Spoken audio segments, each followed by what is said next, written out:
Mahesh Jha Maithil official YouTube channel के माध्यम से नव नव गीत संगीत सुनवाक लेल चैनल के सब्सक्राइब करी आ बेल आइकन के जरूर दबावी ताकि नव नव ऑडियो वीडियो और म्यूजिक अहाँ सब लग तुरंत पहुंच सके। अभिमान अहीं सम्मान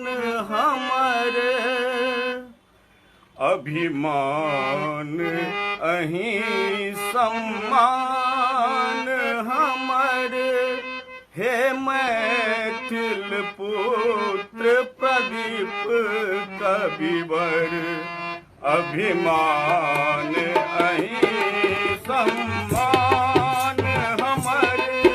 हे मैथिल पुत्र प्रदीप कविवर,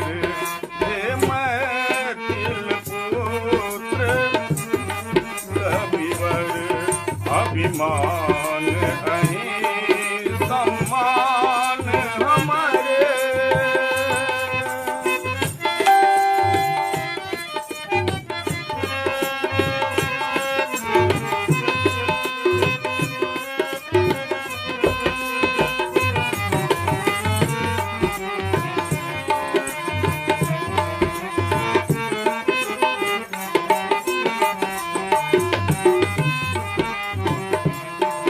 अहि काव्य कवित पुनित देलौं, सुमधुर सरस शुभ गीत देलौं। अहि काव्य कवित पुनित देलौं, सुमधुर सरस शुभ गीत देलौं। गूंजै रचना मिथिला के घर घर, रचना मिथिला के घर घर, हे मैथिल पुत्र प्रदीप कविवर, हे मैथिल पुत्र कविवर, अभिमान अहीं सम्मान हमरे, अभिमान अहीं मान हमरे,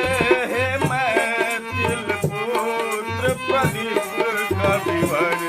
हे मैथिल पुत्र प्रदीप कविवर, अभिमान अहीं सम्मान हमरे।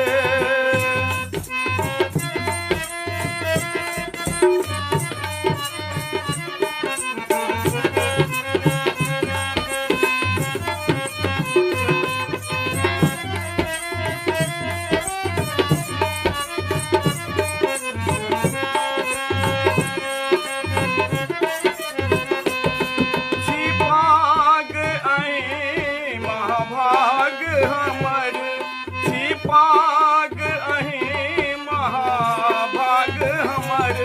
निज भाषा प्रति अनुराग प्रवर, निज भाषा प्रति अनुराग प्रवर, हेरीनी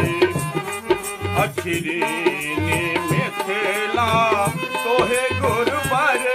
अछिरीनी मिथिला तोहे गुरुवर, हे मैथिल पुत्र प्रदीप कविवर, हे मैथिल पुत्र प्रदीप कविवर, अभिमान अहीं सम्मान हमरे।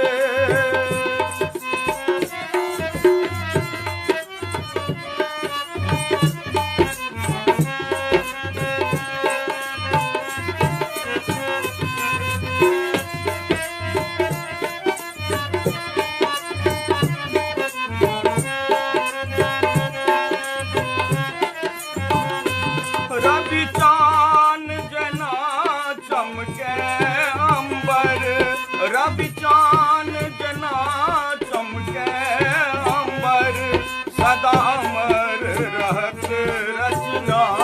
सुंदर, सदा रहत अमर रचना सुंदर, हे पथ प्रदर्शक, हे पूज्यवर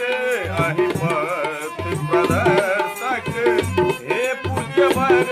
हे मैथिल पुत्र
कवि वर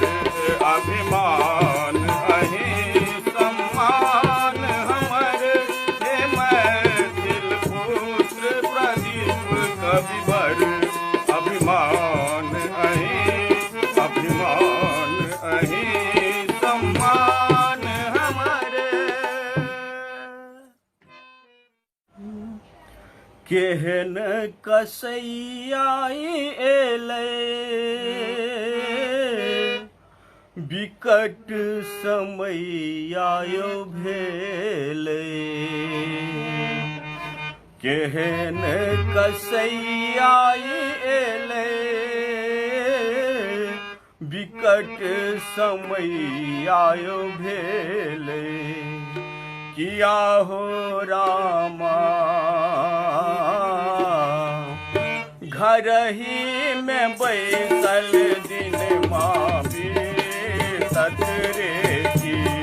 किया